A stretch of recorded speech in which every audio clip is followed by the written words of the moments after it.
చాలా జనాలకు బాగా సెంటిమెంట్ అనేది వాస్తవాలు మాట్లాడాము.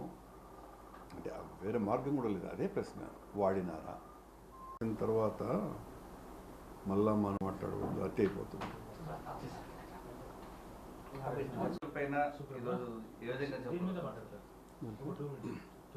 అవసరం శ్రీయకాంతాయ కళ్యాణ నిధయే నిధయేర్తినాం శ్రీ వెంకట నివాసాయ శ్రీనివాసాయ మంగళం.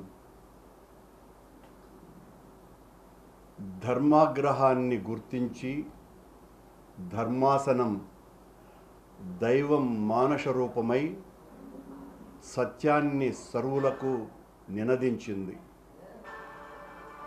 పదవి ఉందని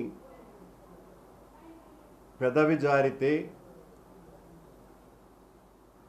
మహాప్రసాదాన్ని మాటలతో మలినం చేసేస్తే అబద్ధాన్ని నిజం చేయటానికి స్వపక్ష అక్షరాన్ని ఇష్టం వచ్చినట్టుగా వాడుకోవటం భక్తద్రోహం, ప్రజాద్రోహం, దేశద్రోహం, దైవద్రోహం.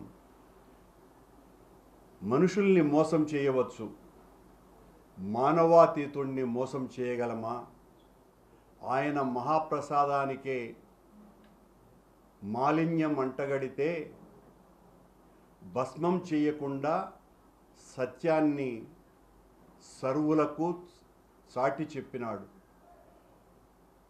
ఈ రోజున లడ్డూ ప్రసాదం విషయంలో జరిగినటువంటి దుర్మార్గపు ప్రచారం ఎంత దారుణంగా మొత్తం ప్రపంచాన్నంతా కలచివేసిందో, ఈ రోజున ఒక భయానకమైనటువంటి వాతావరణం హిందూ సమాజాన్ని హింసకు గురి చేసిందో, దాన్నంతా కూడా భగవంతుడు